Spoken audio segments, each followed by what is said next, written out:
Learn how to write for anything, on any topic, in any style, on any platform? God, that's a big ask. So let's break off a little corner, practice our flexibility, and dive in.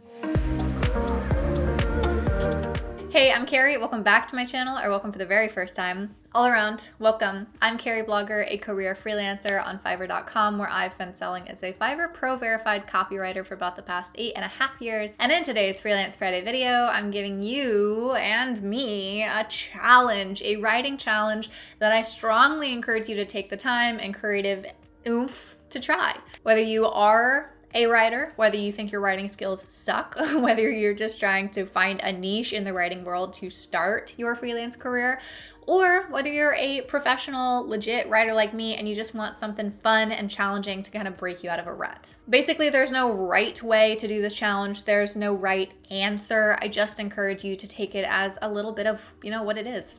A challenge. So like I mentioned, I'm a self-taught copywriter. I don't know if I mentioned that right now. On my channel, I have mentioned I am a self-taught copywriter, and I've built a really successful business doing just that. And over the years, I found a really happy home in this teeny little corner of, copywriting, content marketing, which is this massive scale of stuff. So my specialty is in website content writing, blogs and articles, email campaigns, and product descriptions. That's kind of where I found my happy little home. But like I said, there is so much more that you can do in the world of writing. So I'm going to do this challenge right along with you, and I genuinely encourage you to submit your writing samples to me. I can't guarantee that I'm going to necessarily do like a follow-up video going through the submissions that I get. Maybe I will. If you like this a lot, I definitely have some more ideas. So I'd love to do a follow-up video if this is something you're interested in. But basically, I want to give you a little sense of accountability. If you'd like to take part and write something and share it with me, I would love to read it. That'd be awesome. This flexibility challenge, the learn to write for anything challenge, I haven't quite decided what I'm going to call it yet, is basically that we're going to take a really, really simple random concept, a brief, if you will, and bring it to life in 4 different writing styles that are distinctly different. But before we can get into that, we have to announce this week's Blogger of the Week. And if you'd like to be the Blogger of the Week, just like Dan Hook, all you have to do is drop a comment down below and you might get picked. All right. Okay. I'm so excited. I don't know if anyone's going to care or enjoy this video or take part or whatever, but I'm having a blast, and that's what this channel is about. So yes. Our prompt basically, you're gonna laugh at me for this. It basically boils down to this one little link. I will include it in the description as well. It's for a random coffee maker I found. I don't have this coffee maker. I'm not pitching this coffee maker. I just think it's adorable. It's really cute. And the listing has lots of information. So I feel like it's going to give you something to pull from. That's the prompt. That's the prompt. All of these things need to center around this coffee maker. What's not quite so easy is what I'm going to call the output. We have the prompt and we have the output. Here are 4 different challenges, I'll say, 4 different flexible writing styles that you've got to put that coffee maker into. The first will be a creative short story. You don't have to write the whole damn thing, but if you want to. Then on the second one, we've got some technical writing. We're going to try to write an instruction manual. And I will say that this listing is not super clear with their instructions, so you might have to make some stuff up like I did. Totally fine. Again, it's just to practice flexibility of writing in different styles. The third is going to be for a Twitter post, so short, sweet, concise, catchy, punchy, oomph. And then number 4 is the most out of my comfort zone for sure, and that is a radio ad. Okay, like I said, I'm doing this right along with you. I did these little snippets. I had a blast putting my creative brain to work, doing some writing just for me. Don't hate me too much. Don't judge me too hard, I guess is what I'm saying. This is a challenge. This is for fun. Yeah. Okay, so my short story, I did not brainstorm a long time. I literally went with like the first idea that popped into my head I thought, what is this coffee maker doing, And it was fun to write. I don't know what else to say. Let's dive in. Shards of glass rained down in tiny flecks and heavy chunks. Roger gingerly lifted his head from the crook of his arm and shook away the debris that had settled in his collar. In a slow, sweeping gesture, he rose back up to full height and held his hands out in surrender. "Millie, come on," he whispered with as much sincerity as he could muster. It was already over. He was done for. 2 more glass mugs shattered against the wall, framing him at left and right. His wife laughed maniacally and turned back to the cupboard to reload, grabbing an armful of gifted glassware from their wedding. His heavy leather work boots crunched through wreckage as he ducked around the edge of the kitchen island and moved toward the coffee cart. She cocked her arm back and fired with even less precision than before. Still, the crazed destruction was cathartic, and it hit an emotional mark, if not the physical one. Roger took a quick assessment of the scene, how totally fucked he was, how many things she had left to throw, and how far away he was from his target. Their pastel blue Smeg coffee maker, one thing he couldn't leave behind. After 13 years of marriage, they could read each other without saying a word. Funny then that he had managed to hide his affair for 9 of those years. Millie tracked his gaze and knew exactly what his shifting body weight was aiming toward. The couple collided in unison as Roger's hand yanked the power cord from the wall and Millie gripped around the machine's stainless steel base. Their screams harmonized with feral frustration as they both hunkered down in a gridlocked fight, yanking, pulling, and gripping with furious intent. Somehow, the fight had transformed. No longer was it about infidelity, broken promises, or even lost years. Neither spouse was willing to give up tranquil, happy mornings with a perfect cup of coffee. That's so dumb. Like I said, I just had fun writing it. I thought, how can I make this coffee maker the center of something that it really has nothing to do with?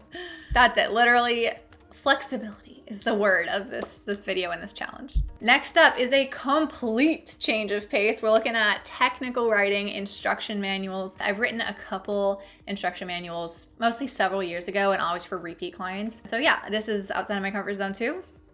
Smeg's aroma intensity setting allows you to personalize your brew for light and dark coffee roasts. If the machine is not turned on, press the power button on the far left of the front control panel. Next, press the coffee bean button. On the right side of the machine, lift the toggle up to the plus sign for light roast, or push it down to the minus sign for dark roast. Read your intensity aroma setting on the LCD screen to confirm. After 3 seconds, the Smeg coffee maker is ready to brew. I don't know if that's true. The Amazon listing is not super clear. I'm just literally going off the picture and saying, how do I think this would work? Doesn't matter if it's right or wrong, right? No one could read those instructions and be confused. No one could not know where the button is. No one could not know what they're looking for, ideally, if it's that clear cut. Moving on to Twitter, another spot that, like I said, I'm putting myself like on the line here. I don't do social media marketing. I don't write many captions for clients. It's only with, again, repeat customers that I have an established relationship with. And I'm not personally on Twitter. I don't use social media that much. So I wanted to think about something that has a little bit of a controversial punch. And in this case, I was looking at the reviews for this coffee maker and a bunch of them, like honestly, a ton of them are all at the top saying like, it's just way overpriced and it's just pretty, but that's like it. And so I wanted to kind of react to that or respond to that from the brand's perspective. So here we go. Pretty, but is it worth the price? Yeah, you're still staring. That's the cost of beauty, baby. Hashtag classy coffee, hashtag dripping with style. I like it. I don't know if any of you are gonna like it. You're gonna roast me, that's fine. I like it. And the last one, like I said, this is so completely out of my comfort zone. I literally do not think, no, I know for a fact I have never written a radio ad in my life. I just wanted to come up with a concept, think about how that would be realized in this unique medium, because obviously radio is going to be completely different than Twitter. People engage with it differently. They only have one limited sense. Well, I guess they also have only one limited sense on Twitter, but it's obviously a different sense. And yeah, here we go, okay? So this is gonna start with a retro kind of style female announcer over the background of bustling morning, house chore getting ready sounds. Your list of chores is already a mile long, and the home's breadwinner has mile-high flavor expectations. Boring, burnt, and slow to brew coffee simply won't do. Okay, I obviously don't have a retro woman's voice sound queued up, but keep that in mind, that's what I want. And then it would transition from that like crackly vintage audio and the morning sounds into like a really clear contemporary beat in the background. The kids are fed, your lunch is on the counter, and I've got coffee ready for you in the Smeg. Good luck on your presentation today, honey. You're gonna nail it.